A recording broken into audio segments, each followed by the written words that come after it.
Empat a un potser pot ser just o no. Jo crec que a la segona part sobretot hem tingut diverses ocasions per ficar-nos per davant, però bueno, últimament ens falta un pèl per acabar de finalitzar aquestes ocasions que som capaços de generar. No?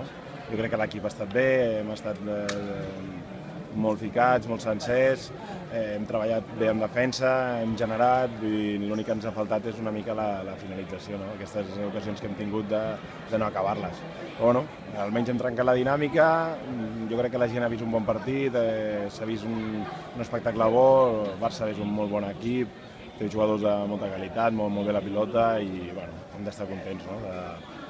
Sempre volem alguna més i més dels resultats que s'han produït, doncs potser si haguéssim guanyat et fiques una altra vegada allà dalt, però bueno, almenys hem trencat la dinàmica, ara ja pensar en el partit d'ells i a veure si podem treure un bon resultat d'ells. Clar que, a veure, més que mirar si hi ha opcions o no, el que hem de fer és procurar fer un bon partit la setmana que ve, pensar en la setmana que ve, perquè bueno, la pista de l'Elx és molt complicada, és un rival que s'està jugant el títol de Lliga, que no és poc, i bueno, si no amb aquesta mentalitat, amb aquesta actitud, doncs serem competitius, no? Que jo crec que ha de ser l'objectiu.